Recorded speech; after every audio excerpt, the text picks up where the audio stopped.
So the teaching that's put forward fits very much from my perspective and from the perspective of Ramesh into the category of Advaita or non-duality. However, it typically addresses the subject from the bottom-up perspective, from the daily living perspective upwards, whereas a lot of Advaita Vedanta teachings tend to start from what we could call top-down, which is looking at it from awareness or source downwards rather than from the manifestation upwards. So a lot of this teaching focuses on looking at what is here in terms of the manifestation and daily living. Now there are two different approaches and they're just different. The teaching suggests that everything in life is completely predetermined, that life is a story, a creation of Source, that all there is Brahman, or everything, all there is consciousness. And there's a little part of the teaching that sums up the whole of the top-down approach. And that part says that Source at rest, pure bubbling potentiality, creative, immense creative potentiality, Source at rest, is the unmanifest prior to creation. And at some point that potentiality has to explode into creation. It has to become its potential. Otherwise it would be dead nothing instead of potential nothing. And that is the movement of Source, you could say. Source at rest in its unmanifest form, at some point actualizes and becomes form, becomes the universe. So in that description, and that essentially is the description of Advaita from the top-down perspective in very concise form. Source at rest is the unmanifest, so prior to the manifestation, absolute nothing, not even aware of itself. So no time, no space, no planets, no universe exist when Source is in its unmanifest potential form. And at some point that unmanifest potentiality explodes into manifestation, explodes into the whole of the manifestation, the framework of which we could say is space and time. The whole universe and multiverses, if there are multiverses, is Source become all of that. So there isn't the manifestation and then Source controlling the manifestation. There is only Source, or God, or consciousness, whatever word you want to use. God, consciousness, Source has become, has turned into the manifestation, has turned into everything, has become all of this. So the rivers and the seas and the sky and the sun and the trees and the birds and the people. And if you want to look at it in a broader scale, the planets and the stars and the universes, or the galaxies and the universes. It's not, we don't know if there are more universes. It sort of becomes irrelevant at some point, but just so we can have a picture, is that absolute nothing, pure potentiality explodes into everything. So nothing turns into everything. And the everything that it turns into is life from the beginning of time to the end of time, and everything in between.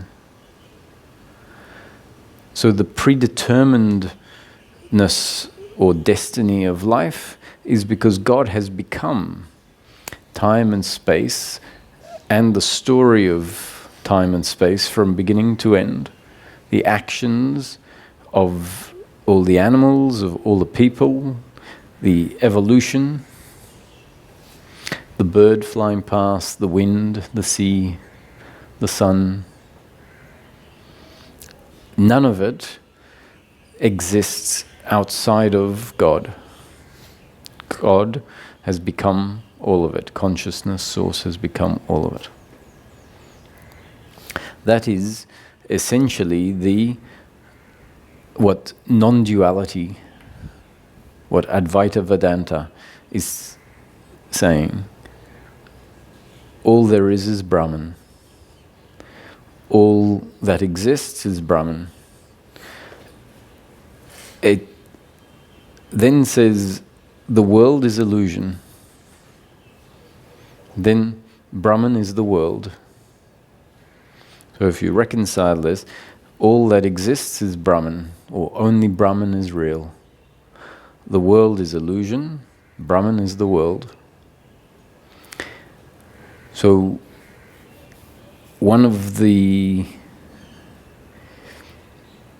movements of the human functioning, which is of course part of the creation, and therefore not something that we independently do, but rather a happening as part of the creation, is to divide the whole into many bits.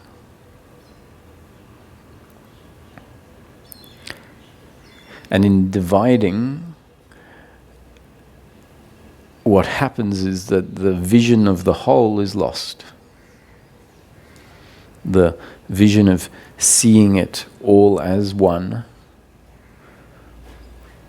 is lost. So as soon as we start looking at black people and white people, for example, the brain has created a conceptual distinction, and then the similarities get forgotten and a conceptual division is created. And that happens with any sort of differences. Now, the seeing things as being able to create distinction between one thing and another in and of itself is not a problem. We actually need to be able to create distinction in order to function and live in this life. The problem is when our cognizing in this way, where we see distinction, the problem is when we see distinction and it obscures our vision of the whole. And so from an integrated point of view, we will find that as the process unfolds, we will be able to hold both simultaneously. Still be able to discern one thing from another, and yet see that what appears to be one thing from another actually exists as one much bigger whole.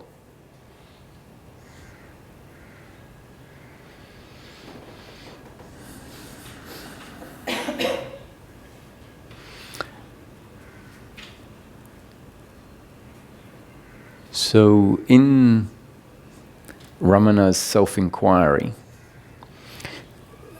there are quite a few descriptions and quite a few instructions of how to deal with the world, or how to see the world in relation to the process of self-inquiry as put forward by Ramana's teaching.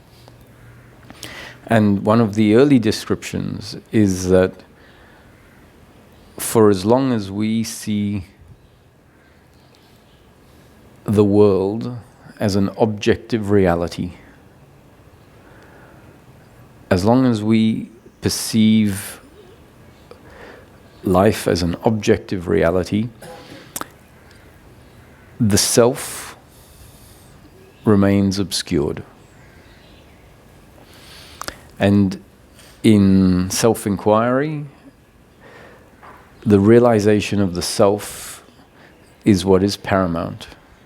The self-inquiry is there in order for the self to be realized. So once again, it says that for as long as as long as there is a knowing or perception of the world as an objective reality, the self remains obscured. And the aim of the inquiry is for the self to be revealed, a realization of the self. And once the self is revealed, that knowing is a significant part of the ending of suffering. So in today's talk, I would like to talk about how we can explore what is here now in such a way that we might start to understand what that means, what it means to see the world as an objective reality, and what it might mean to start to perceive life as a subjective experience. That essentially is the alternative to seeing the world as an objective reality, to realize it as a subjective arising within self.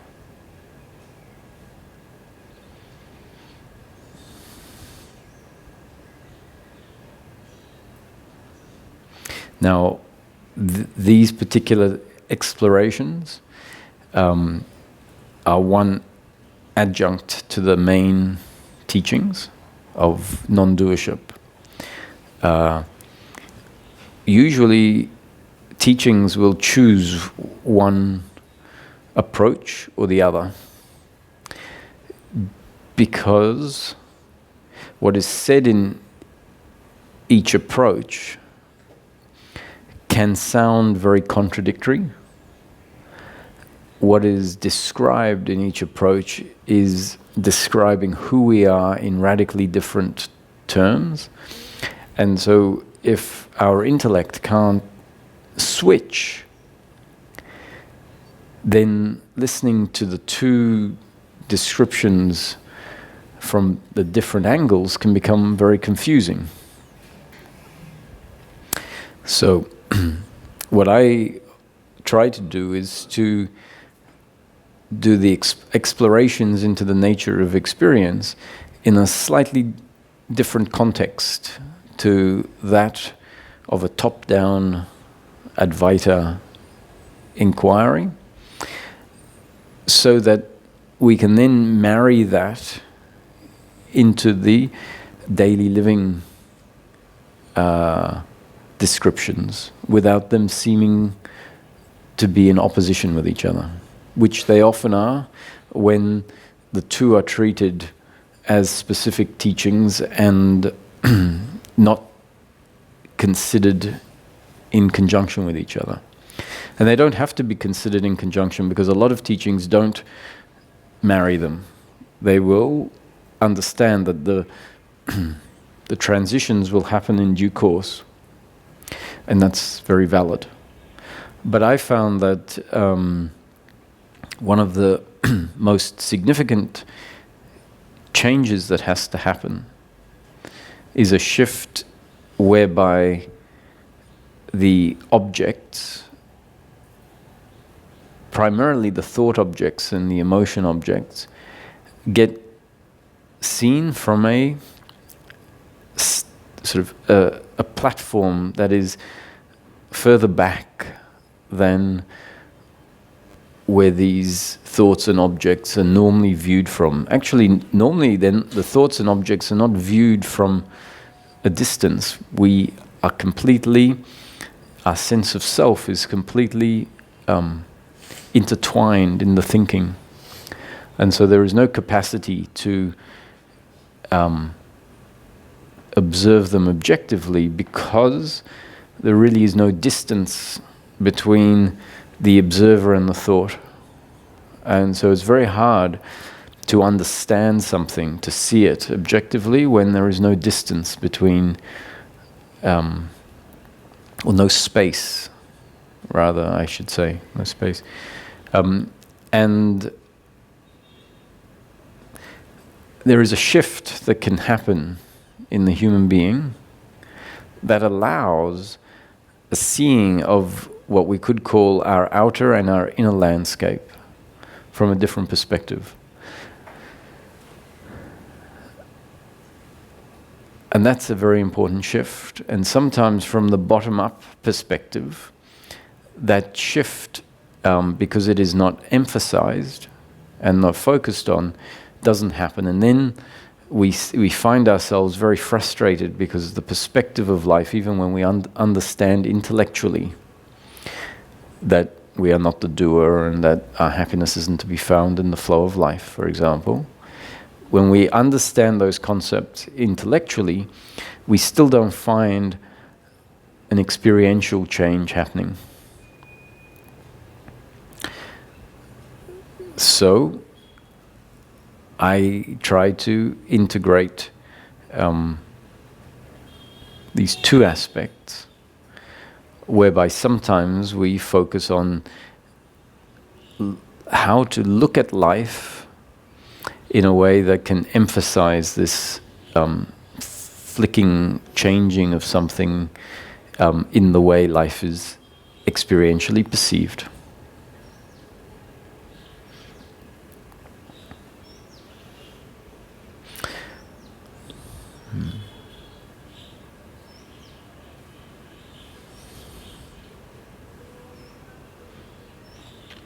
So life perceived as an objective reality really means where the only interpretation that we have of life, and life really means the present moment experience of life, which is essentially normal daily living for us, where there are interactions with other people in a world where there are trees and cars and roads and houses and nature and all of that. So when the world is known as an objective reality in the inquiry, Ramana's inquiry, so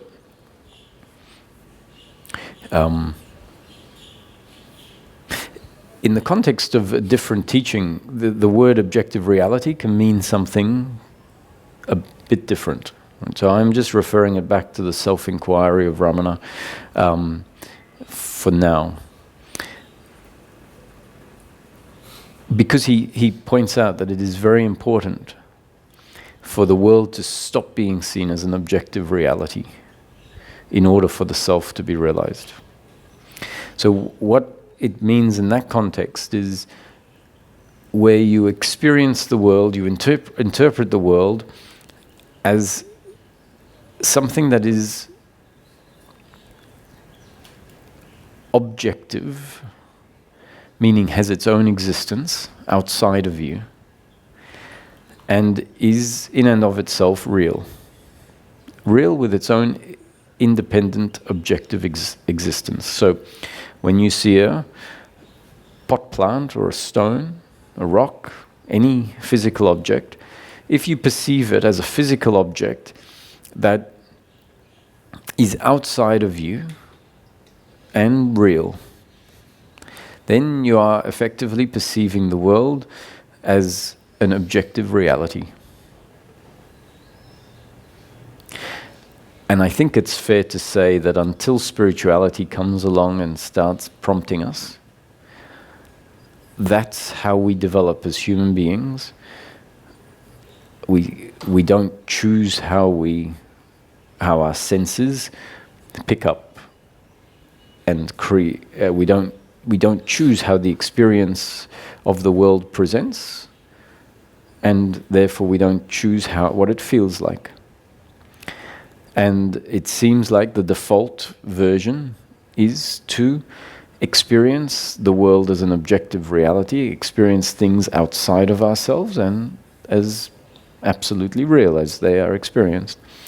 And spiritual teachings will come along and say, that is illusory. That is Maya. That is ignorance. The world is not what it seems. And that's very important for us to hear, because it will interfere with our standard form of relating to the world and seeing the world. It helps create a questioning. What does that mean? How can the world not be objectively real? I experience it as objectively real. And as those teachings, those prompts come in and maybe start creating contemplation, and most importantly, creating changes in the way that we look at the world, and maybe then changes on a much broader qualitative level where the experience actually feels different. Now, this change in experience is what's often spoken about as a shift in identity, a shift in knowing oneself, and that shift often is referred to as a shift from knowing yourself as the body to knowing yourself as awareness or consciousness or source or the absolute. Now, if we get carried away, well, it's not really if we get carried away, it's an inevitability based on what the teachings are trying to hammer home and the methodology they have decided to use to bring about this shift. We can become convinced that that's all it's about. That shift is enlightenment, liberation, the end of the road. And that means, because what is being spoken about is a change of experience, a change of how the world is perceived in the present moment, then we might think that it's about an experience, a change of experience, that this process is all about knowing oneself as awareness and experiencing the world as a subjective reality. Right? So I'm suggesting that that is a very important shift, very important change. So we're going to explore this very topic, but within a context that says, actually, what it's all about is peace of mind in daily living for the human being. So if we weren't doing this exploration today, and it was a satsang where we talk about the non-doership point of view, where I would start off is saying, okay, the talks are always about something very specific, happiness for the human being in daily living, and that happiness for the human being is available in a very specific form, happiness through peace of mind. And what disturbs peace of mind is the arising of suffering, and suffering arises in the form of guilt, blame, pride, worry, and expectation. So you can see, okay, that's a different approach, describing daily living. Peace of mind for the human being, what disturbs peace of mind is suffering in these forms. Where the suffering stems from is a deeply ingrained belief of doership and attachment to outcome, and when life unfolds such as the other delivers pain to us, this blame towards the other arises, and that is the suffering based on the interpretation that what they have done, which is pain, is an attack on my completeness, attack on who I am, and that they are the doer and that they could have done it differently. Right? So that, what I've just here in the last 3 minutes, that is the bottom-up approach. And all I really want to focus on and remember is that the journey, the search, is primarily about happiness in daily living, peace of mind, continuous unbroken peace of mind. And that continuous unbroken peace of mind really means continuous non-arising of suffering throughout the rest of our life, regardless of the circumstance we find ourselves in, regardless of whether circumstance is pleasurable or painful. So now let's leave the daily living descriptions behind, but let's keep in mind that whether it's a top-down approach where the emphasis is on the realization of self, or a bottom-up approach where the dynamics of life are described more so, both approaches are actually about the end of suffering. This is very important because we can, whenever we find ourselves seeking, and hopefully the seeking, this investigation, is something that starts happening not just in satsang. If it happens just in satsang, I'm sorry to say that it's not going to go very far. Because satsang makes up a very small part of one's life, really. You know, even if you went to one satsang a day, it's 2 hours a day. Where it starts to make a difference, if the satsang starts to become something that spontaneously arises as you find yourself going through daily life. Because if it does that, the inquiry, the investigation can start to be something that happens continuously throughout the day. And it doesn't have to be 24 hours a day, but if it starts happening several times during the day, and then tomorrow, and then the day after, that has a very big cumulative effect. And the understanding requires things to be seen over and over from slightly different angles that merge with each other and create a clear seeing of what's being described. So the movement of investigation and inquiry for yourself based on your life experience is very important for it to start happening in your own daily living, and it can be an exploration of both the top-down exploration and the descriptions of daily living. And today we're talking about the exploration of the nature of self, the nature of life experience, as a subjective experience and not the interpreting of life as an objective reality. So the standard that's been put in place is that we see life as an objective reality. I'm going to keep using this word objective reality, so if someone doesn't understand what I mean, okay. I find it very confusing. Yes, so objective, the word objective really means not, it's a bit confusing, not subject to personal interpretation.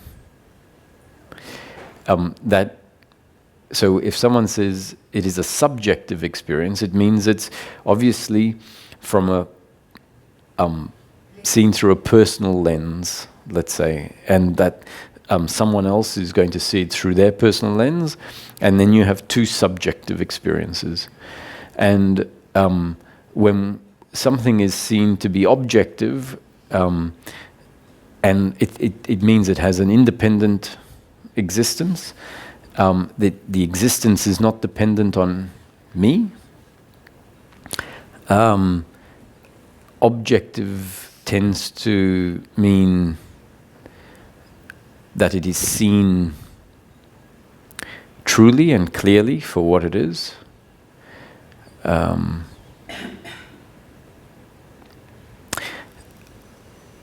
And I guess the main part here is that it exists outside of me, and it is real. It is... I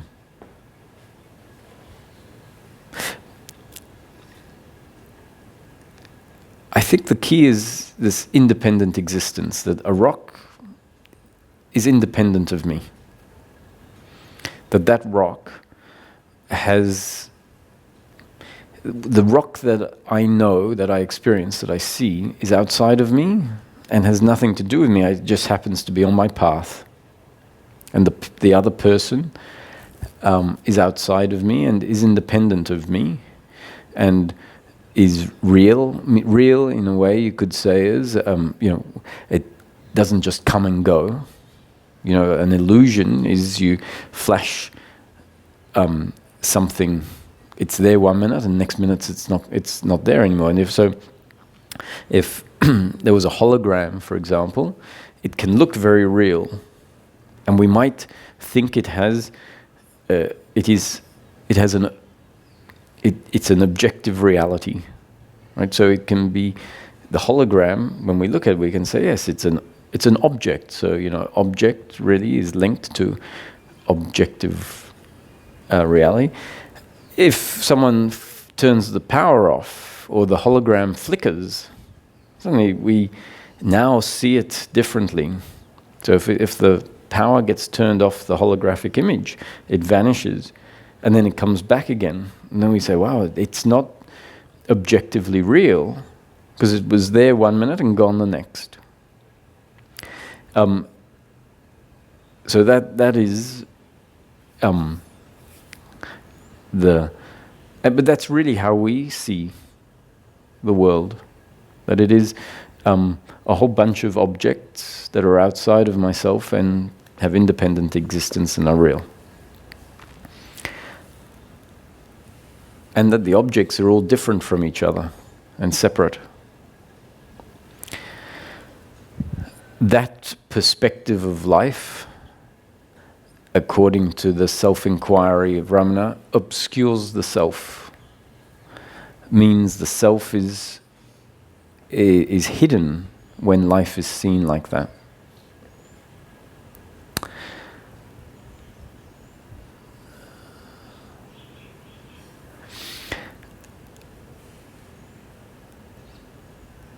The world is seen as an objective reality. The world that we interact with is seen as an objective reality because what we don't appreciate is that what is happening right now is what we could call a subjective experience.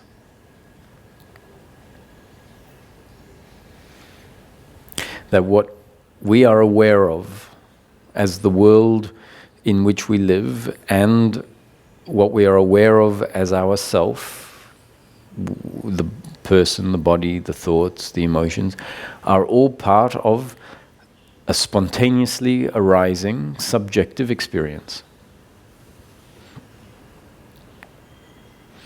We are the result of a spontaneously arising experience. What we know, the body, so if you touch yourself, once again, you go, well, I am objectively real. The suggestion in the Advaita teachings is this is a virtual reality. That what we think is real is not. It is the arising of the life which is always arising in the present moment, and that arising is arising in the consciousness of Source, in God's consciousness, or just God, which is the nature of God is consciousness or awareness. All these words, in different teachings use different things. For this exploration, we might as well use the word awareness. God is awareness. And the whole experience of life is exactly that, an experience arising in awareness.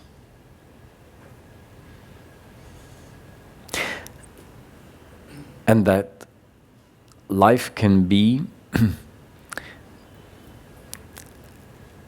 recognized in this moment as an experience arising in awareness. That can be revealed. And that revelation is a radical shift where life is in an instant recognized as being radically different in nature to the way that it had always been experienced and interpreted. In that shift,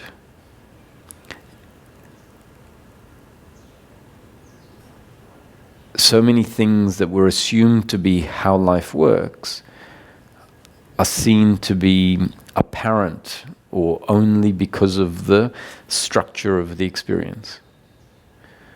That all of the assumptions such as time and space, cause and effect here and there, what I am as the body, were all ingrained because the experience was structured a certain way to create that impression.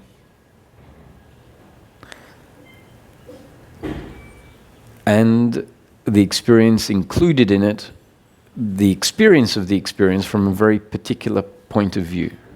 The point of view of the human being as a body. And so perceiving life from that perspective is inherent in the experience, and essentially we are forced, the experience is what determines how life is experienced, including how you experience yourself and what you experience yourself to be.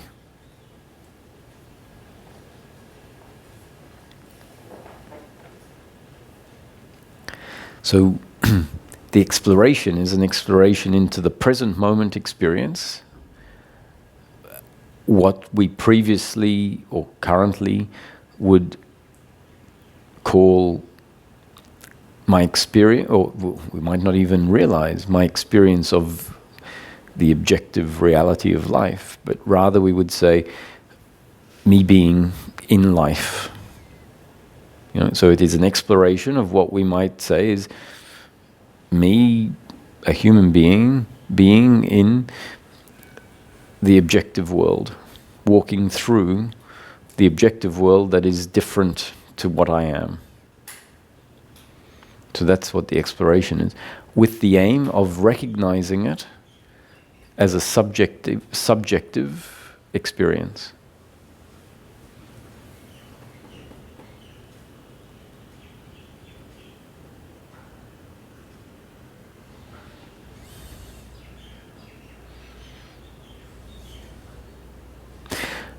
I don't know that it actually needs to be too complicated, but there are some things that, so when you go to sleep and you dream, the awareness of daily life subsides, it collapses. And what takes its place is the awareness of the dream, the night dream. When the night dream transitions into deep sleep, both the experience of daily life has collapsed and was replaced by the night dream, and then in deep sleep, the experience of the night dream collapses. And there is the absence of experience. It could be as simple as that for someone to say, of course, my experience of life is exactly that, an experience that arises in consciousness, and it collapses when I go to sleep. When we investigate the daily life experience, we might realize, well, it collapses every moment and is replaced by a new experience. Or at least we say, well, the content of the experience is continually changing. So what feels like going from inside a building to outside a building tends to be, the experience is, well, I just went from inside to outside, so I was seeing what was inside, and then the physical body that moves through a physical world moves outside, and then I see what is outside. If we recognize that, well, all of daily life is an experience replaced by dream experience, and then replaced by the absence of experience in deep sleep. We might say that, well, I don't go anywhere. I don't go inside or out, but rather the content that I know as daily life is continually coming through the present moment. Like the film is a series of frames that are fed through the film projector, and there is the light that shines through a particular window, and whenever the frame moves through the window, what is projected onto the screen is the image of what's on that frame. And we could start to see that what is happening in life is that the images are continually changing, often in a very orchestrated way, such that the impression of being a body in an objective world is the output.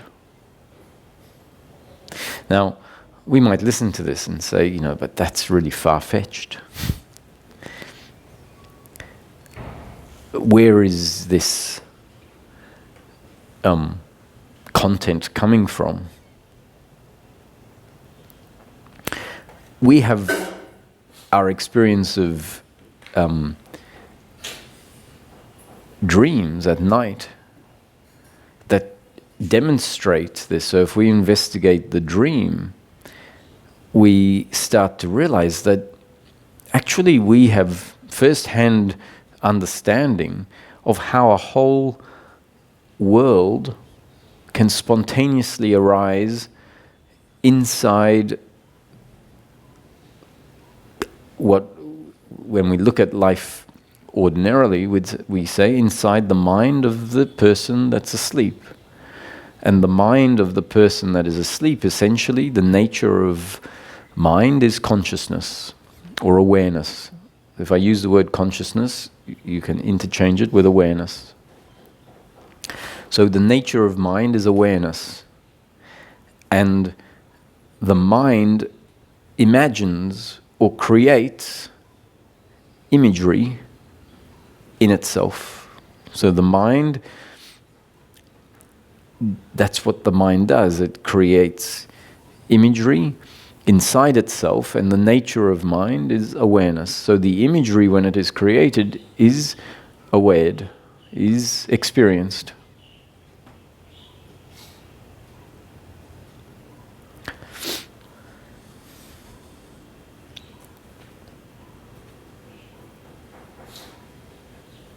The suggestion in the Advaita non-dual teachings is that all of life is a subjective experience. So the dream at night of that is experienced as a world, right? So you have a dream of being a person on a beach, an ocean with the sun shining. You might be able to understand that as a subjective creation rather than an objective reality arising in awareness. And that in an instant, the dream of being on a beach with the sun shining and experiencing yourself as a particular person, experiencing that as an objective reality, meaning the experience of it isn't that it is a dream that is unreal, but rather the dream character in the night dream, if another dream character came up and said, hey, do you know this is a dream, and that this whole world is not an objective reality, right? That the sand is not real, that it doesn't have the objective existence that you believe it has, that you are and I am and the sea and the sand and this is a creation in mind, a subjective experience designed to be experienced exactly the way that we experience it. Ask you a question. Yeah.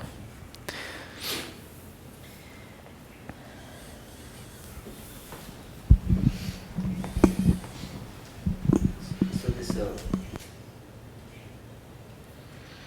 continuing with that, I'm trying to do the math on the model, the top-down model that you presented. I'm sorry, can you hold it to your mouth? Can you hear me now? Okay. So the top-down model that you've been talking about, what's puzzling me is that if all experiences arise in consciousness, then no matter how many magic mushrooms I take, I'm not going to experience consciousness. Is that fair?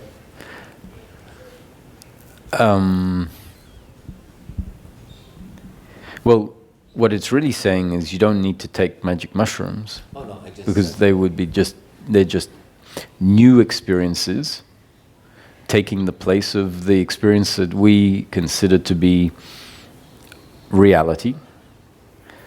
So, you're with your friends. But whatever my experience, forget the magic mushrooms, but whatever my experience in deep meditation, I would not be able to, I would not have an experience of consciousness. I may have an ecstatic experience, I may have an experience of, I think, other terminology that I've heard is identified consciousness rather than impersonal consciousness. So I may have that experience, but I won't have, I cannot, I don't think, I mean, based on the logic, actually experience, the self or consciousness. That is not something that is possible. Okay, well, so you're correct, depending so we can't know the unmanifest source because any experience is the manifest source. So often people are also, because of how the teachings choose to address the problem. And so when I talk about a problem that sets in for a seeker because of the teaching, it's not actually a criticism of the teaching. It's just saying, well, the teaching has identified the problem, has decided on a certain approach to the problem. Those approaches are very valid and the teachings are very profound, but they can sometimes, included in the approach, or maybe just because of how the seeker receives them, set in certain beliefs, expectations, or assumptions that are not what the teaching is intending or not what is available. So if we think that the mission is to know unmanifest source, we might think that we can experience unmanifest source, but what your question, I think, is pointing at is that if all I ever have is experience, I can't know beyond experience or prior to experience. Right, and as far as I understand, then I am going to be separated. All my experiences, which is why I like your bottom up a lot better. but as a result, then I will not be able to experience that oneness, and therefore I'm doomed to be separated and suffer. Well, okay, so the exploration can reveal what we have to give it a label. So in the self-inquiry, Ramana's self-inquiry, it is labeled the self with a capital S. In Nisargadatta's approach, it is awareness, as in awareness with a capital A, and awareness and self refer to the same aspect. It turns out that in my interpretation, not only interpretation, my own experience, my own shifts, and how I choose to put this forward would be that awareness, a realization of awareness or self, is not stepping out of experience. It is actually recognizing the fundamental nature of experience. And experience doesn't mean separation. Experience doesn't denote subject-object relationship. In some teachings, the word experience is used to specifically refer to the ignorance, or the what is in what we've been talking about, spoken of as only knowing the world as an objective reality outside of yourself. Right? So often, in some teachings, the word experience refers to knowing the couch as an object outside of yourself. Yeah, right? no, there I think at least in my head, I get it that our senses resolve this one thing, as Roger and a couch and a tree, etc. And we seem to have, human beings seem to resolve it similarly. I mean, I think everyone else here sees Roger in a blue shirt, but there may be differences. Some people are colorblind. You may not see red. So in that sense, it's not an object. I mean, Roger's not an objective reality. It's resolved in my mind with my five senses, but it's still an experience that I have of Roger. But it seems to me I couldn't have I can conjecture of the oneness. It's a leap of faith, but I cannot actually experience it. Okay, so that statement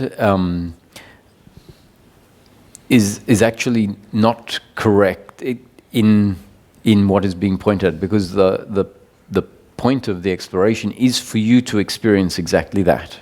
Which the oneness that. Well, yes, by default, there will be a realization of what oneness is pointing to. Now, oneness, the point to me is not necessarily oneness, but to be able to conceive, and not just intellectually, hopefully from an experiential shift, conceive that what we know as life is actually an experience. So come to feel it, perceive it, know it as an experience, and therefore know yourself as the self that is aware of the experience, which means a shift in identity from knowing yourself as a person with name and form to knowing yourself as the awareness in which the whole experience arises. a radical shift in the qualitative nature of how you know yourself and life. So did the enlightened beings experience this oneness, that everything is one, this, did they experience that? Sure. Yes. Yes. As an experience, as experientially, qualitatively, not just as a conjecture or a reconciliation on a intellectual level. I mean, really an experience, not a thought process, not a sure. model. Yeah, so not a theory, because we can put forward a theory of oneness, and then we can understand what is being said theoretically, that we say, oh, I can't cognize life anything but one, right? Which means I can't think of, but in practice, when I experience it, I don't experience it as one. So that would be the deep understanding of a theory of oneness, right? This particular exploration is about experientially knowing the oneness of life.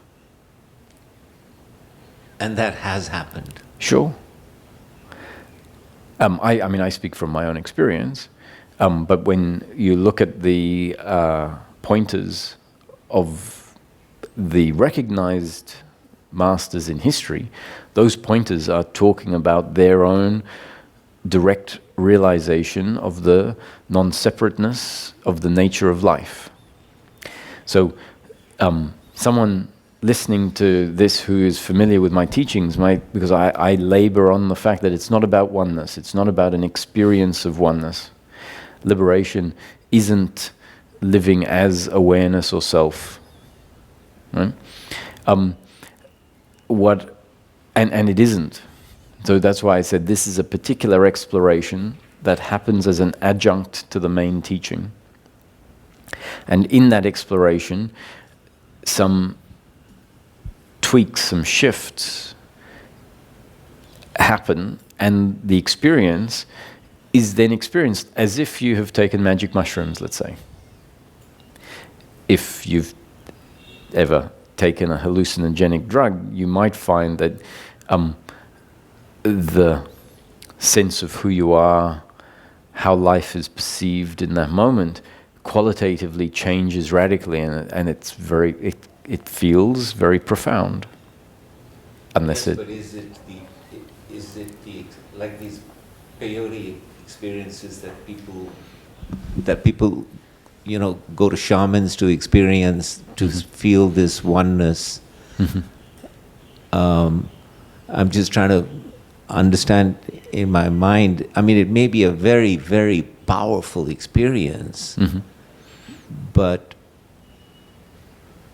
is it that experience of oneness? I guess. I would say that they are the same. An induced experience that is a drug-induced experience is the same as the experience that the enlightened master has, except the enlightened master has the experience has changed not because of a substance induced, but because of a way of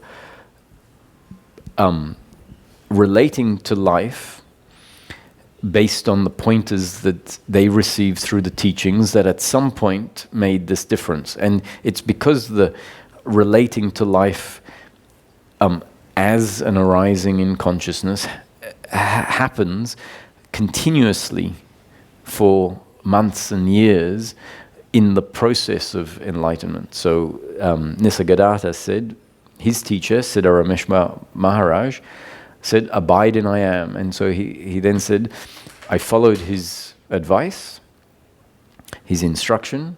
It became my sadhana. And so a sadhana is something that you repeatedly follow. And after 4 years, self-realization happened. So a sadhana of abiding in I am,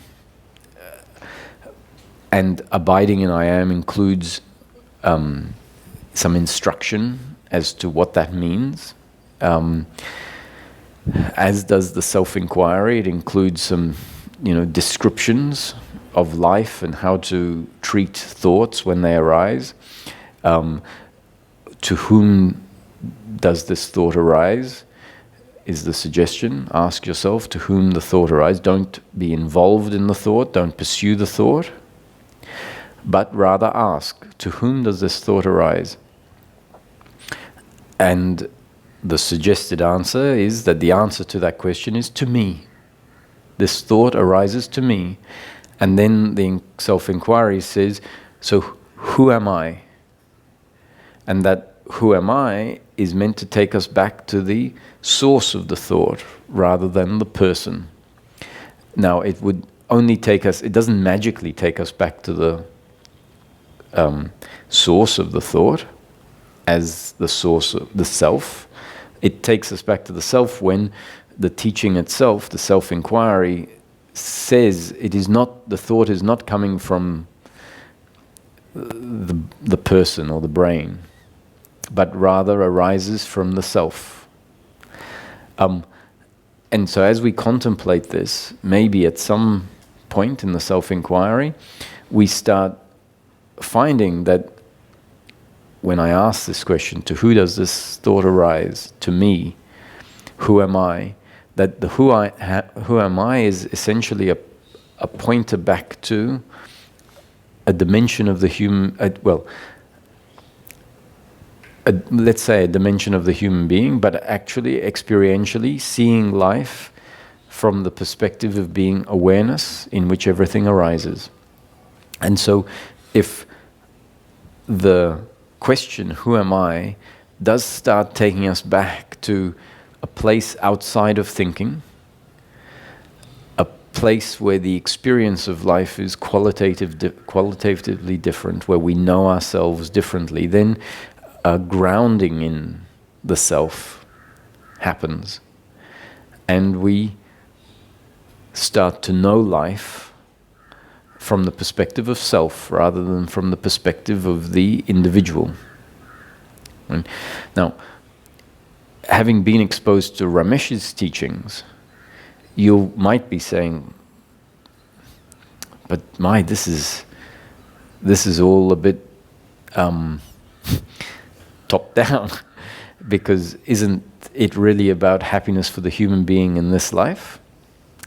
And I would say yes, but this exploration, this coming to look at life differently, is significant at bringing about a shift, ultimately you could say in the human being, that then allows a coming back and integrating the realization of self into being human again, being a person, being a body-mind organism through which consciousness is functioning, and actually recognizing in each moment the consciousness that is functioning through us, because where we start is knowing ourselves as a person, essentially unaware of the consciousness aspect functioning through the person.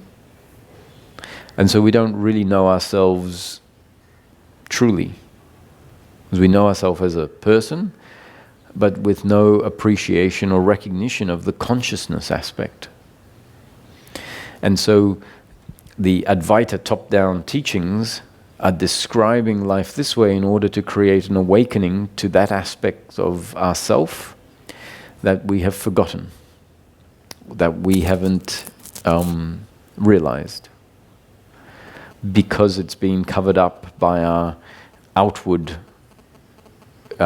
movement towards life, where we are looking at life as objects and pleasure, and that's what we need, and so an inward turning has been forgotten. So this exploration of exploring life as a subjective arising in consciousness is powerful at creating an awakening to the consciousness that is functioning through the human being. And without that shift in the human being will continue to seek, will continue to understand the theory, but the suffering won't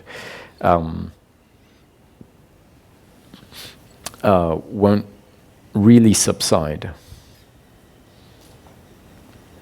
Now, the shift doesn't have to be the shift that is described in the profound awakening experience, which is what I'm talking about in this exploration. I'm talking about a profound shift of knowing oneself as not the body, as the consciousness arising, the consciousness in which the whole experience arises. It doesn't have to be that, take that form. Because there are some people that say, well, I haven't had that shift. But in looking at life from the bottom-up perspective, I found that the suffering has started to be cut off, and in fact there is a lot of peace of mind. And the reason that's happened is because the bottom-up descriptions that describe witness a thought arising in a body-mind organism, witness emotions arising in a bottom, that in itself was enough to create a witnessing shift for that person. And in that case, their experience is not going to be of anything particularly profound and knowing themselves as formless awareness, because the simple pointer, witness thoughts arising in a body-mind organism, was enough to create this break of identification. Often, just suggesting witness thoughts arising in a body-mind organism is not radical enough to create that break. So if someone has found that the seeking is progressing and the suffering is getting cut off without this grand realization, just because now thoughts are able to, and the thinking, the obsessive thinking is able to be witnessed, that's actually enough. You don't need to know yourself as self in a more profound way than that. In fact, you won't even know yourself as self. Yes, that's why I like your bottom down, mitigating my suffering, I think, is a big enough goal for myself. I don't need anything more. I was just curious, since you were talking about the top-down approach, as to whether, it seems to defy logic that you can experience, since the experience is arising in consciousness itself, for one to experience consciousness, it just seems, I'm not able to get my head around. So but what you're asking is, it serves to explain some things. So one is that the goal is peace of mind. The goal is not knowing oneself as self and having a oneness experience. What I'm suggesting is that shift, if someone finds themselves in those teachings and they deliver a shift to knowing oneself experientially as awareness in which everything arises, is a very significant and important factor at the dissolving of the suffering, and through the use of the bottom-down teachings, right? So I would suggest that the two get used together. But if someone is finding that their suffering is being cut off just by the bottom-down explanations, to me that means that shift that creates a space which is needed for the cutting off of because if there's no space, even with the theory that what the other person has done is just a happening and it's not an attack on who I am, the feeling is completely contrary to what the concepts say. So if there is no space, whatever happens is received completely personally, and then the understanding can only go so far. Because the way it's actually experienced is that it is personal. As soon as there is the capacity to witness thoughts, witness feelings arising, then there is the capacity to witness pain delivered by the other from a perspective that doesn't take it completely personally. And that shift is really all that this exploration is about. That's why at the beginning I said it isn't really about oneness, it's about peace of mind. But this exploration can create a shift that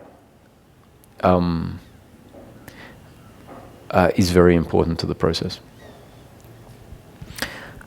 So now going to the last part of you said, I can't understand how I could experience consciousness if everything is arising in consciousness. The reason is that what we have, what every human being has in each moment, is an experience of life arising in consciousness, either as described as Advaita, that it is not the consciousness of the person, because Advaita Vedanta says the whole daily life experience is arising in Brahman, or source, consciousness.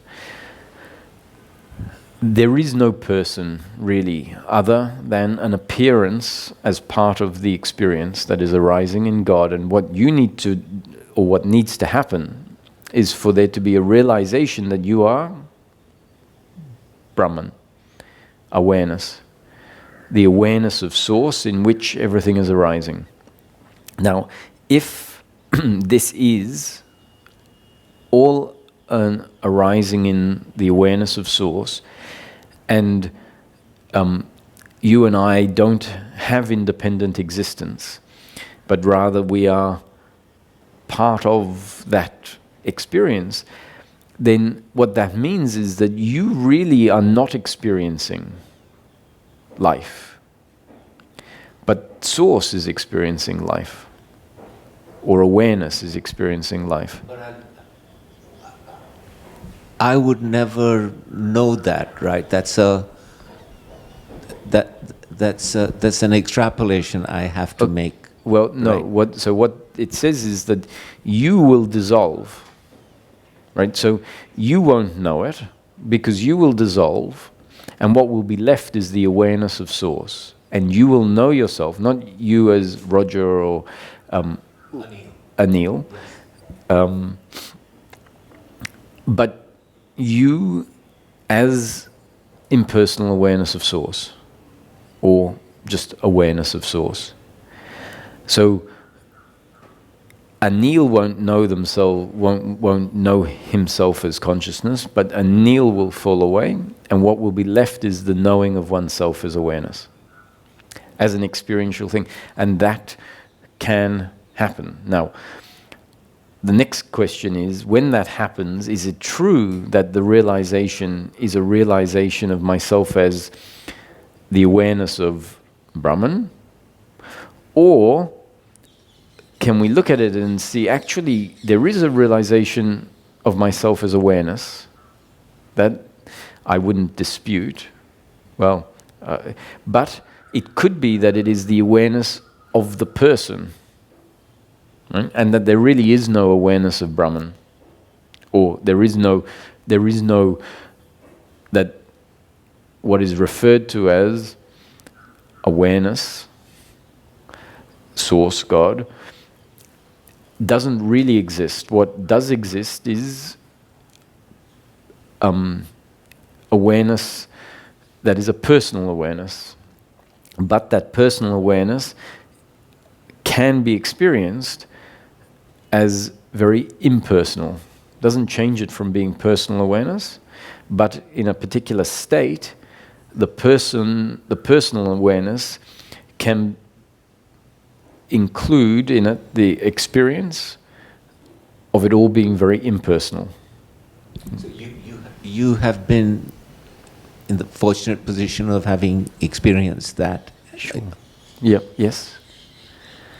But once that happens, and it doesn't happen magically, it happens because teachings are there. One's earnestness or enthusiasm, motivation is there or it's not there. I didn't create it, let's say. But some people say, actually, this is all that's important to me. This is all that I'm interested in. Not because someone said it has to be all that you're interested in. You just find that you've come across... I came across a book when I was, I don't know, 27 or 28. I started reading it. I said, why haven't I heard about all this before? And as soon as one book was finished, I just wanted another book to take its place. And if another book didn't come, I started reading the same book again. And it was a different person reading the book. So in the case of I Am That, I read it 7 times, 8 times back to back. Because there was a yearning or a motivation, earnestness. And so essentially I was receiving new conditioning. Each time I read a page, each of the pages was filled with new conditioning that was describing life differently. And so the shift doesn't really happen, in my estimation, magically. It happens because we are continually receiving new information about how to look at life, how to see life, what aspects of thinking are getting in the way of seeing life differently.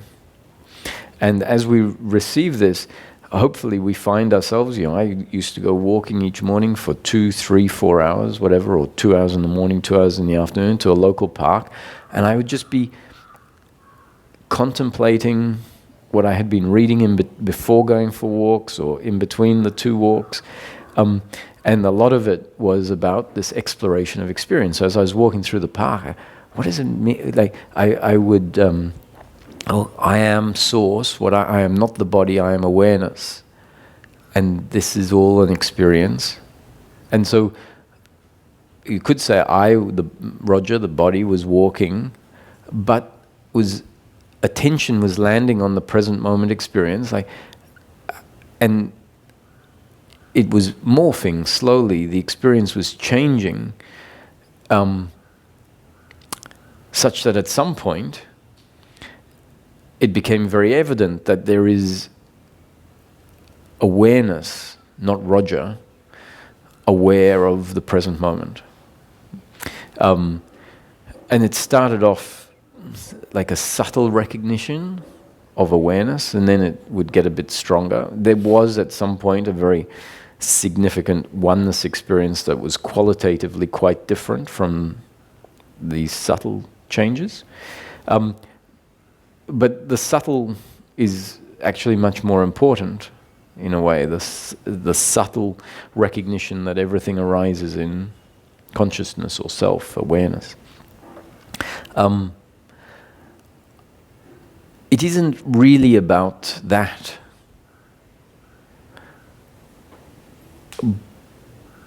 But if we bypass that, we might be bypassing a very important piece of the puzzle that then allows the ending of suffering to happen based on an understanding, based on a shift. But as I said, that shift doesn't have to be of the profound, it doesn't have to be experienced in a very grandiose way. That is often described, which is sort of what I'm getting at, because I'm in this description, we're talking about the radical shift, and it can be spontaneous in a moment. Now, it's not necessarily going to happen in this moment when I'm talking, because the purpose of it is to describe life so that maybe when you go out into life and you're walking from A to B, and while you're working, an interest in seeing the experience differently can be there, and with the continued interest, then the sense of self can shift. So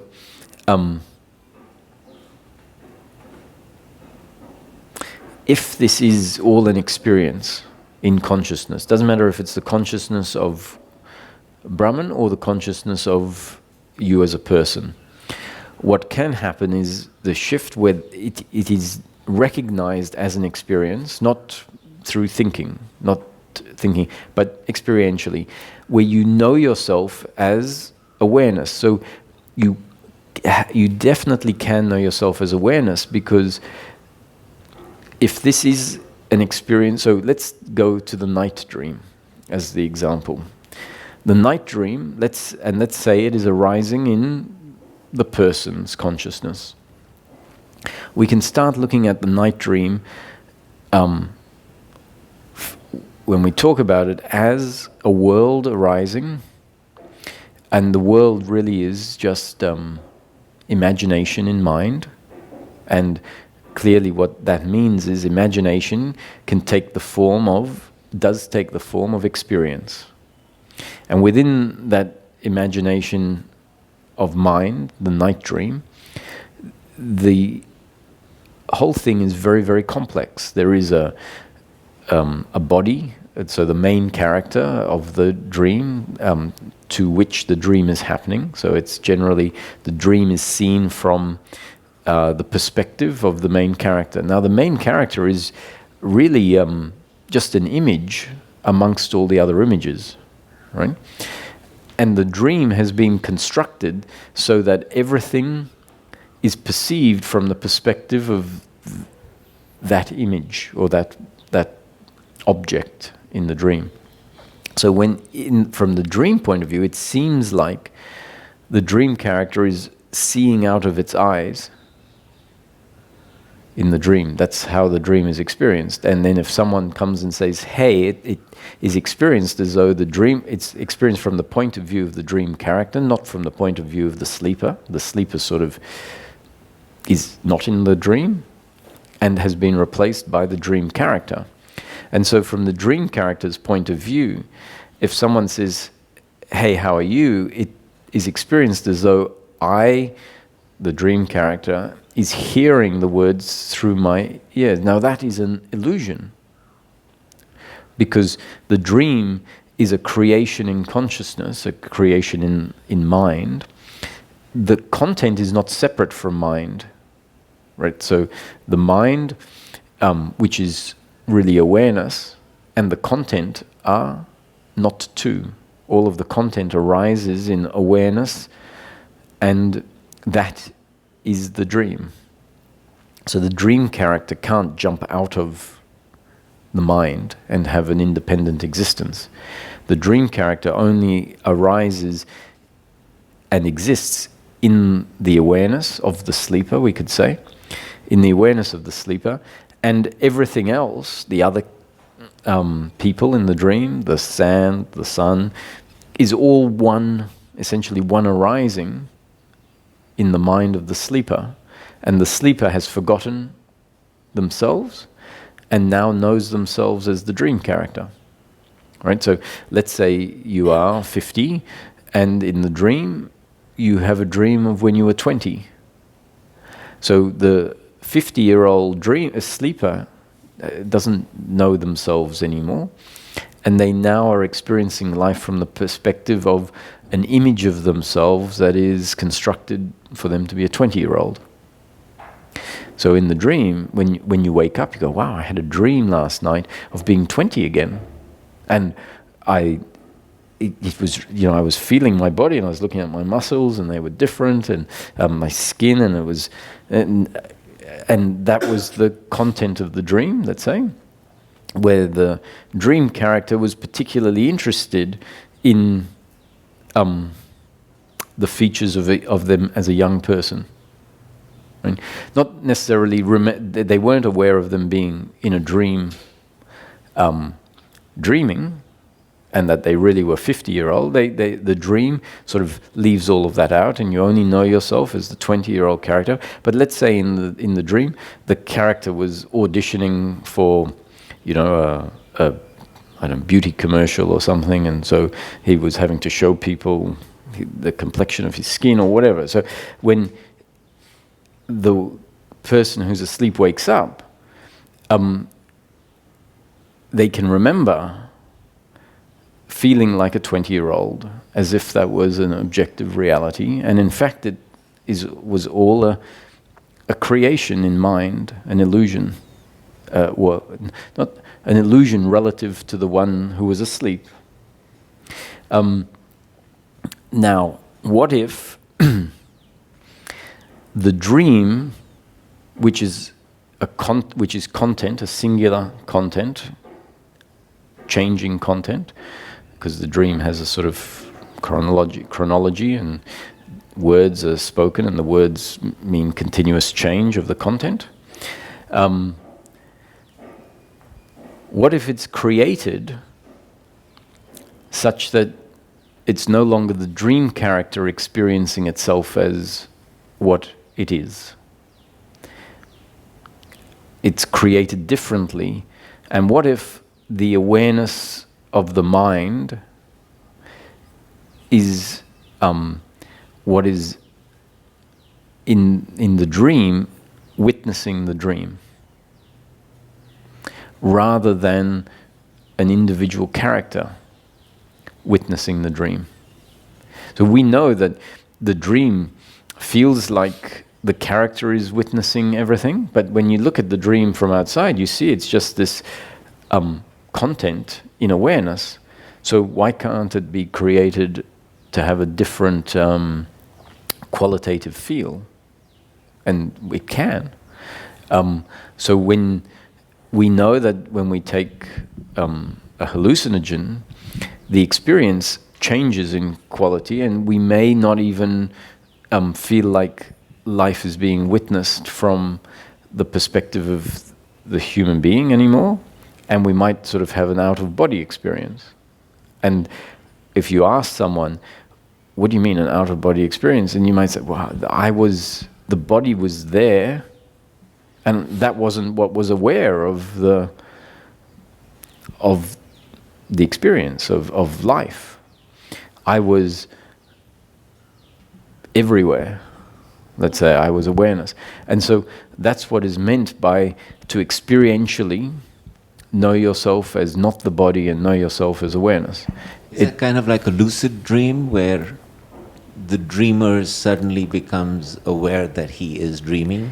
Is that sort of what yes, so a lucid dream is where the content of the dream changes, and it's not, a lucid dream is not, no, it's not exactly, but a lucid dream is a version of where the quality of the experience changes.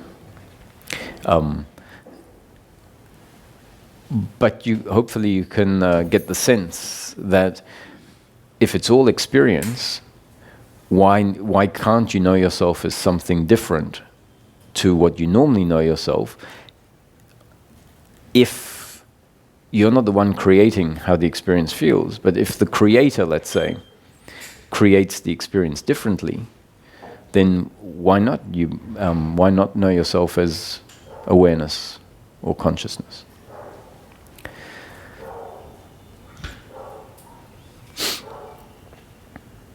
So experience, which is all that life, our experience of life ever is 100% interdependent on the presence of awareness. An experience always requires awareness in order for there to be experience. If you extract awareness out of experience, the content of experience collapses, because there needs to be something or nothing there that is aware of the content of the dream, for example. And we describe awareness and the content, as soon as we say awareness and the content, it implies two. But I'm just saying that's just a conceptual descriptor. When we really understand it, we see the content and the awareness are not two. They're interdependent on each other. If you removed all content, awareness would drop with it. In the same way as if you remove awareness, which you can't do, you can't remove awareness, but if awareness falls away, then the content falls away with it. So if someone narrates back that, wow, I had a really great meditation, the fact that there was the recognition of a profound state in meditation means awareness was there, because the state, knowing oneself as or just color, maybe it was an experience of being swirling color. Awareness had to be there as the background of that experience. So that's another example. If someone's had some profound, often drug-induced experience, you might have an experience of being just color. No body in that experience, just color. And that's an example of how you could know yourself as something different to a human being. And then we might realize, oh wow, I know myself as a human being, not necessarily because I'm a human being, but because the experience is such that it arises with the sense that I am a body and a human being. So what the Advaita Vedanta teachings are saying is life is not as it seems. Life is an illusion. Life is Maya. Life is all spontaneous arising in consciousness, a play of consciousness, lila, the play of consciousness. Meaning, lila is the unfolding of daily life as a play of consciousness. All there is consciousness, or all there is Brahman. Brahman has turned into everything, just like if we use them as two analogies, the 50-year-old sleeper at night has turned into the dream, has become the sand and the sea, the character that perceives the dream, the whole, and the others that are in the dream talking to the main character. The sleeper has become that, or rather the dream, the dream, arises in consciousness and is not separate from consciousness, is made of consciousness. I keep using the word of consciousness. Because for me, consciousness and awareness are clearly the same thing, but it might be easier if people if I use the word awareness. Everything arises in awareness, is made of awareness and recognized by awareness.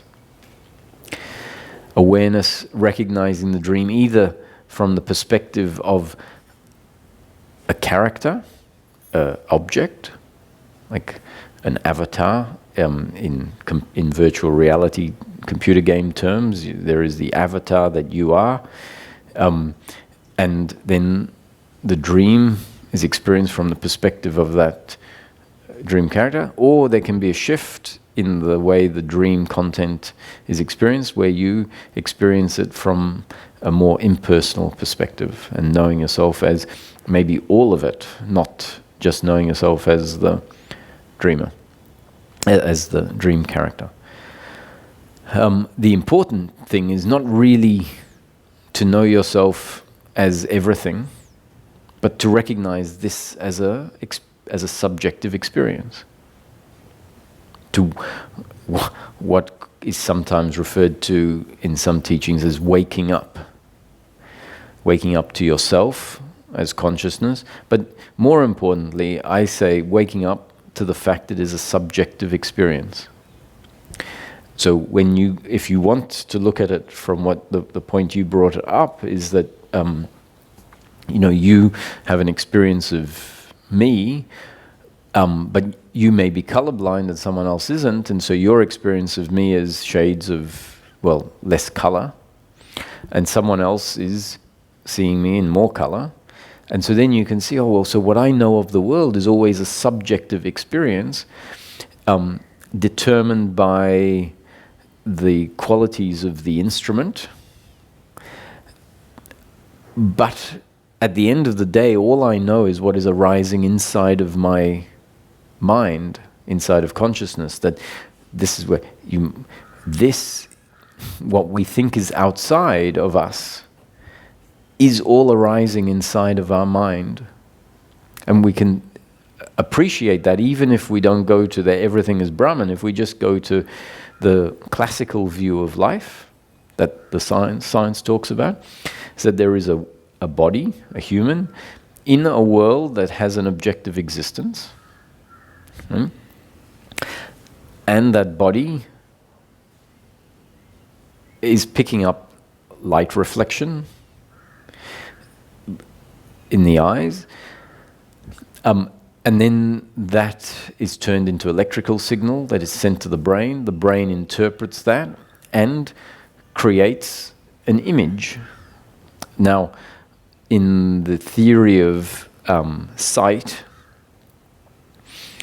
the world is received, the eyes, the lenses actually receive the external stimuli, the light, and create an inverse image of the world, just like a negative or an inverse image of the world, which means the raw data starts off as an inverse image of the world, and then the brain flips it. And so what we end up with, that we think is our knowing of the external object, if we think about it, we might go, oh, it's because it's been flipped by the brain. So the brain can't flip the world. The brain can only flip an image of the world. So what we know as the frame that is experienced as something outside of me, and what I know of the body, which is experienced as, so when I see the body, it's the same thing. It is an image of a body. And that's the same for all of the senses, not just sight, but sound and touch. So it's not like, oh, the image of sight is an image, and then touch, I'm actually touching it. When you touch it, it's the same thing. It's signals being sent to the brain, and the brain processes the signal and then incorporates that in the overall final image that we have of life. So then we can go, oh, wow, all I've ever had is a subjective experience of life. Even when I look at it from the classical view of what life is, I have to realize that what arises, or what I know of life, what I know of myself as a body, is actually a singular arising in consciousness. So, if that makes sense. But it makes for me only sense that really forms and objects are there. And when I'm not aware, I cannot see the object. When Sure. I have good eyes, maybe like a cat, then I can see other things than when I'm a human being. Or I have human ears, so I can only listen some sounds, but there are more sounds. That means a dog and a cat can hear very, very, very small sounds. Yes. And that is for me subjectivity. But Yes. I cannot deal with that there are no objects. When we both would paint this house, maybe we would see the same thing, then we could see the houses look like this and the houses look like this. But when I would paint a house like an artist, I would see orange color, more orange-red. Yeah, you understand what I mean? I want, for me, is the world not only Maya, it is that we can see only what we can subjectively see, or what is from the science known. You know, I don't have any imagination how the universe is. My brain is too small. No? Even I don't know myself, so I cannot understand galaxy. So that is for me, but there is a universe. That is for me clear that there is a universe. No, but I cannot understand. Okay. Is this right, what I'm saying? Or is that what you were calling? I think that in Advaita, there's a big problem when people assume that the descriptions that are put forward are absolute truth. So in some teachings it says there is no universe. Everything that we know as the universe is a subjective experience in consciousness, and there is no external reality. When people have that awakening to the subjectiveness of the experience, they can then assume, of course, that is the truth, because they know that part. They wake up to knowing themselves as awareness in which everything arises and see it as a subjective experience. And then they run with what the teachings said as if it's truth, and a teaching will, somewhere in the teaching, tell you, don't treat this as truth. So a lot of teachings say you have to drop the teaching because it's not truth, right? That's why they say you have to drop the teaching. And often people will run with the fact that there is only the subjective experience and no objective universe from where the subjective experience arises. Now, the truth of the matter is we don't know that there is an external universe, but we definitely don't know that there isn't. The important part really is to become aware that my experience of the universe is an objective one. So what you said is very good. Your experience will only include sound on a certain frequency. Your experience will only include visuals of a certain detail. A dog's experience will include sound on different frequency, but the visual content will be less defined than a human with good eyes, let's say, because dogs have... So every sentient being has their own experience of the world that is not an experience of the world as it really is, but the world as interpreted in that subjective experience. And so the point of this exploration is for us to see that what we know in each moment is actually an experience arising in awareness.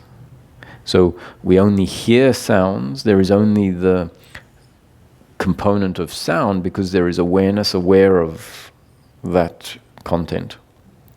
And we only have the visual experience because awareness is there. And even in meditation, when the meditation is empty and still, so there is no sound, no sight, so the senses withdraw is what it's referred to, and maybe there is a recognition of this formless world where there is no space and no time and no boundaries and no objects, and a recognition of maybe the sense of self in that meditation. That is only there because awareness is present, awareness of the vast emptiness, let's say. So what is most important is to say whatever experience I have of the world is not an experience of an objective reality, but it is a subject experience, a subjective arising inside of awareness. And we start off just intellectually understanding, let's say, that in order for experience to be present, there has to be awareness there at all times. Now, we might not recognize the awareness as being there, but we might be able to conceptualize, well, yes, I guess if I'm aware of the hand or the body or the chair, the photo, the tree, the bird, there must be awareness. Otherwise, there couldn't be a recognition of these objects. Now, awareness has been there all the time. It's the most basic and fundamental component. It's the thing that doesn't change, really. The content is always changing. The body is always changing because it's part of the content. But it doesn't matter what you are experiencing, there has to be awareness in order for the experience to be there. And because awareness is silent, and its only function is to be aware, awareness doesn't think, awareness doesn't have intuition, awareness doesn't create, awareness just awares the experience. At some point we see that I'm making it sound like there is awareness and content, and that's important for this recognition that there is always awareness, aware of the ever-changing content. And because it's so simple and it's always been there, we overlook it. And the teachings are saying it is essential for there to be a waking up to this essence, this fundamental component, which is more absolute than anything that comes and goes. If we don't know that, we only know ourselves as the changing, or we only know the changing. And so this exploration is emphasized in order for us to become aware of something which is actually what we are, that is overlooked and is unchanging. Now, don't take these words as absolutely true. They're part of the exploration.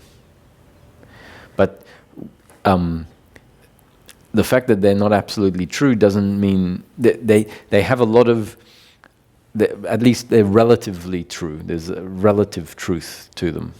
That's enough. That the awareness doesn't come and go. The awareness is ever present. The awareness is what we are. And the experience is what comes and goes. And that the body is part of the experience. Awareness is prior to the body and prior to thinking. Maybe you'll find yourself moving through the streets and seeing everything arising in this formless, ever-present awareness, and hopefully something clicks in your head, oh, and even the body is an object, like the trees and like the car. And awareness is aware of the whole experience, which includes the body. The body is not what is doing the hearing and the seeing. The body is arising, like all the other objects, in awareness. But I can also go through the street without awareness, because before I started meditation, must have been recorded. But I remember before I got to know meditation, and also now, it's a difference if I go a little bit consciously through the street, then I have different experiences. I see people different, or my experiences are different. Or if I go through the street like a robot, like I have to buy something and, oh my God, it's stinking, or it's loud, or it's like this. That is more I get it from my mind. Mm-hmm. And then I can, if I'm aware that I'm sleeping, this is for me sleeping, I'm only go for shopping something, then I can switch on and say, oh, no, I'm not really here. I want to be more aware and see this beautiful little girl or the boy or the children playing or all the colors or life. Yeah. So what you're referring to is bringing conscious attention out of the thinking of the past and the future, and bringing conscious attention into what is actually happening here. And there is a qualitative difference. You can feel a difference when you bring your attention into here, outside of this obsessive thinking, because the obsessive thinking in it has a sense of dissatisfaction, really. And bringing your attention into the present moment is like dropping out of that thinking into a place where the thinking is replaced by your attention on detail. So you can't do both at once. However, when you are lost in thought, or all your attention is caught up in the thinking, awareness is still there, right? So now you have to say, oh, what is being, the word awareness doesn't mean conscious attention. It is the background that is aware of the thinking. Not aware, consciously aware I am thinking, but when we're lost in thinking, there is the effect of being lost in thinking and uncomfortableness, let's say. What is aware of that uncomfortableness? What not aware as consciously understanding there is awareness, but registering the uncomfortableness. And that is the awareness that is there all the time, whether we're aware of it or not. There is always awareness, which is what registers the experience. What registers. So, because when you realize, oh, I was lost in thinking, it is because there is a memory of that, of being lost in thinking, which means there was the experience of being lost in thinking, and that means that awareness was there. So this recognition that awareness is the background of all of life and all of dream state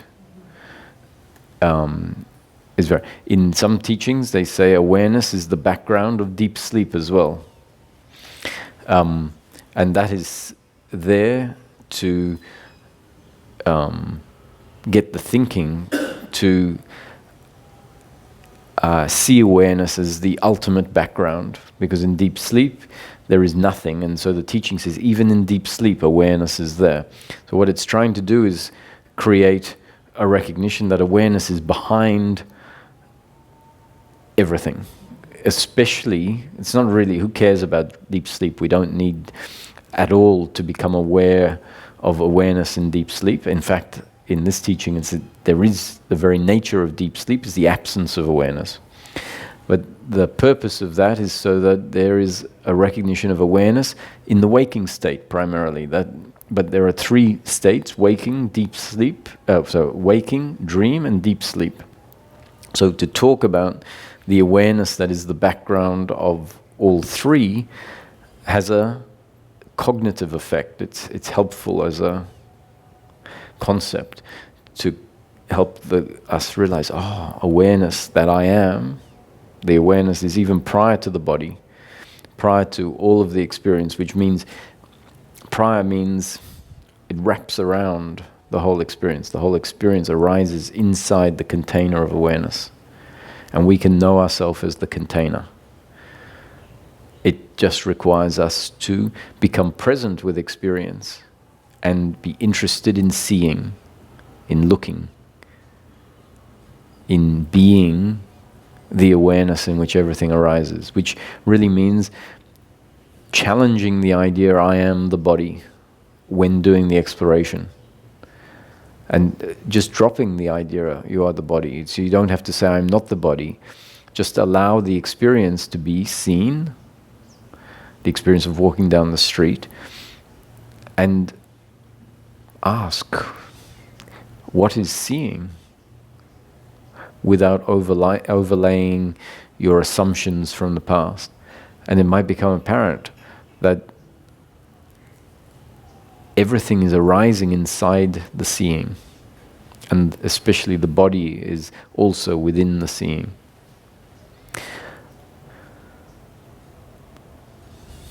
Can be fun. Yeah. So I mentioned to you yesterday that I have been having satsangs the last year, and in the last 1 month or two, I've had intense peace right after satsang. But I'm not having it in the last 2 days. Oh. I'm not sure if it's because of different teachers, or is it because it's not meant to be the same every time? Well, I would definitely say that if you do find a correlation between teachers and peace, actually that's one of the signs, is if you find yourself at peace in the presence of a teacher, take that as a good sign that they are good for you. And so conversely, if you don't find yourself at peace in the presence of the teacher, you can extrapolate what that might mean. It doesn't mean that if you feel uncomfortable, once or twice, that it's not good for you, because uncomfortableness, even in the presence of your teacher, is bound to come up. That's what the process is about. But if you often find yourself at peace in the presence of the teaching and the teaching, that's a very good sign. So keep note of your experience of the last month. And if there was a lot of peace, then you can take something very important out of that.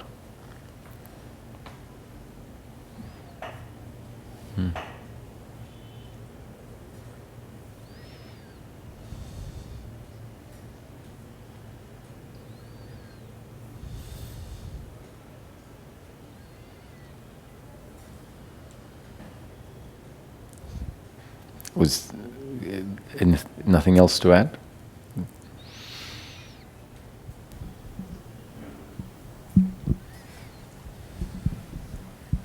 So you were saying it's all the play of consciousness. So if that's it, is there? So it feels like we are puppets, and so then is there a free will? So we hopefully can bring in tomorrow, let's say, we'll go back to describing the teaching from the bottom down perspective. Now this is why I say it can be confusing, and that's why some teachings will take one approach, because tomorrow I'll be saying different things. So if we say today is an exploration, the person can do an exploration into the nature of experience, where you, while you're doing the exploration, you even drop the idea you are a human being, and see if in that exploration, the whole of the daily life experience in that moment, whether you're in your house or on the street, can be sensed to be witnessed from a perspective of formless awareness, let's say. The core of our suffering is the belief in personal doership. That the belief that we are the ones making life happen. So this description, both the bottom up and the top down description, essentially are describing life in a way that takes away our seeing of ourself as a separate, independent entity with independent free will. Now, if we just go around understanding we have no free will or believing we have no free will, it's really doesn't serve much point. But if we can link that and see the relevance of that relative to suffering, guilt, blame and pride. Guilt is the self-hatred towards oneself for the things that have happened in the past through us that have delivered pain to ourself or the other, or things that have led to unfortunate circumstance, where we feel self-hatred on the basis that we say, I could have done it differently, life could have turned out differently.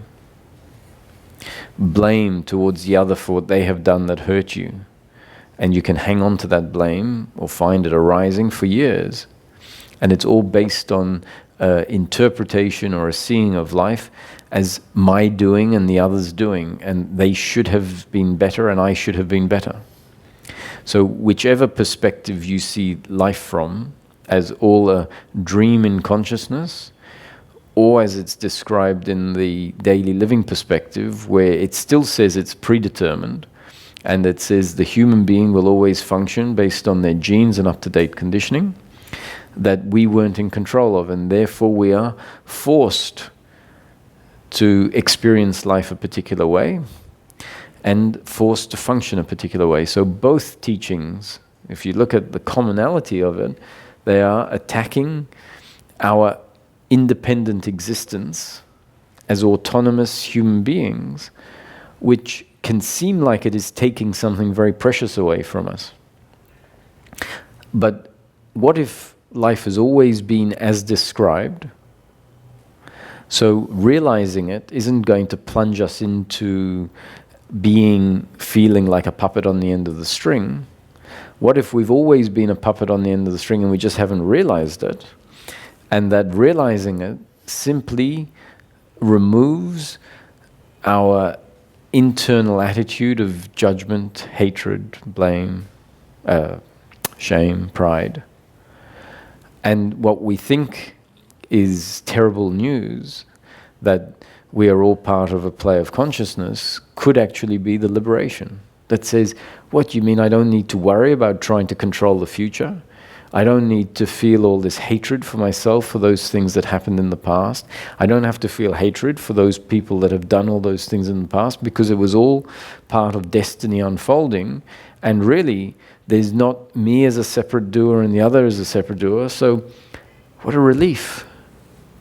And that can lead to the silent mind that still means we continue to function as a human being, doing in each moment whatever we are destined to do, the outcome being exactly as destined, sometimes good results, sometimes bad results, but now no longer with an attitude towards oneself and life that perpetuates the suffering.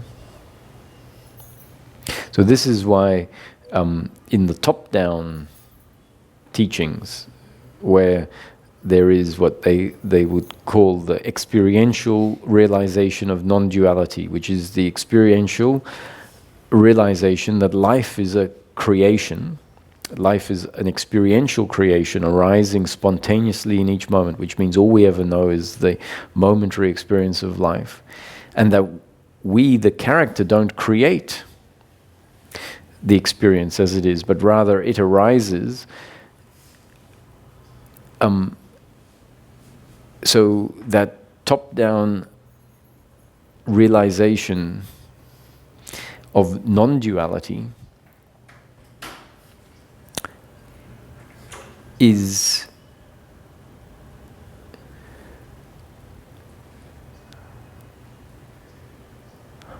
I lost my train of thought.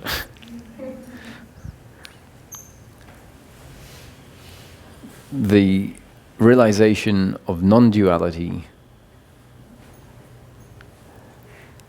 is sometimes described as the realization that there is no one here, that there is no person. And what it really means is that there is no person as a separate doer.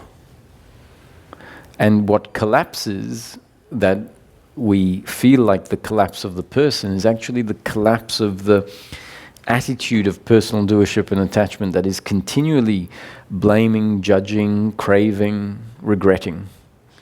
And when that collapses, it feels like the person has dissolved. But once we look at it more clearly, we say, well, actually, the person is still there. The body-mind organism that functions in life is still there.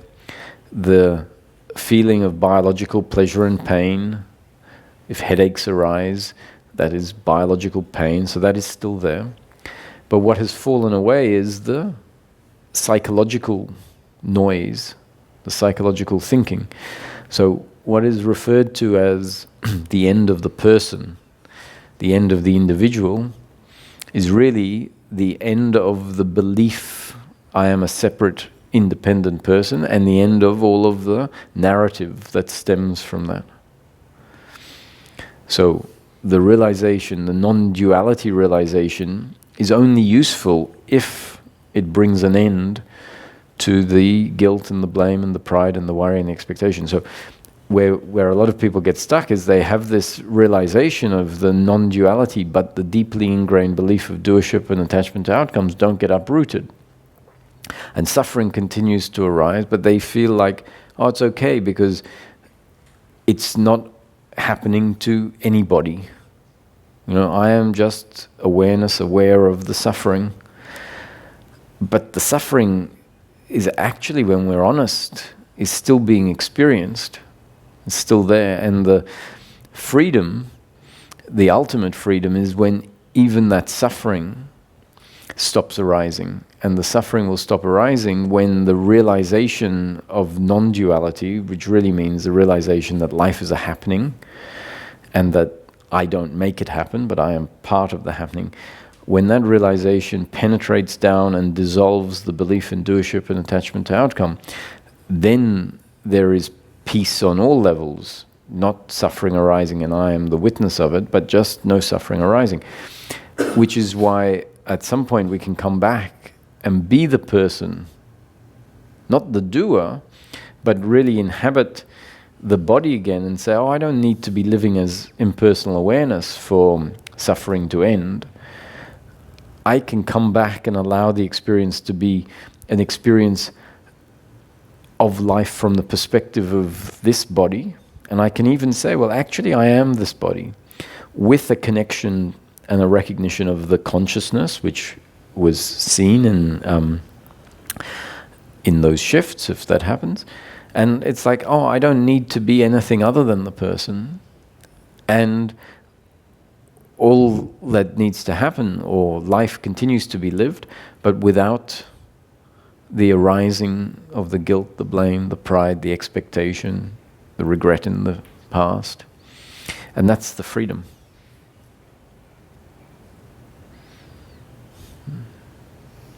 And for as long as the process is happening and that freedom isn't completely there, witnessing the suffering that is arising as a happening, as part of the play of Maya, is the relative freedom, which is the not getting involved in the suffering. If we set this idea of the end of suffering up as an absolute objective that has to be achieved, then we won't be able to be at peace with life that includes suffering. So if suffering is destined to be there, hopefully there is a movement that witnesses the suffering as a happening, not my doing, and then no involvement in it.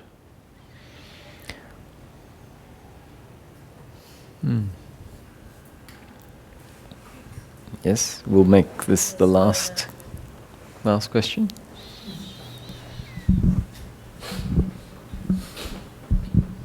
Is it on? I had a thought. I just wondered if you could comment on it. That is awareness in sleep, which it's just only happened to me a couple of times, that I've sort of thought was, oh, this is lucid dreaming. Is that would you describe that as the same as oneness in the waking state? So, no, not really, but when there is awareness and sleeping at the same time, firstly, I would say that's not deep sleep, because deep sleep, in my definition, is the absence of awareness. So we can't be aware of deep sleep, although different teachings will have different descriptions of what deep sleep is. So some teachings will say deep sleep is when there is awareness of sleeping happening, which is what you describe. Awareness. No, this is in a dreaming state. Where there is a dream happening? Well, can't really remember.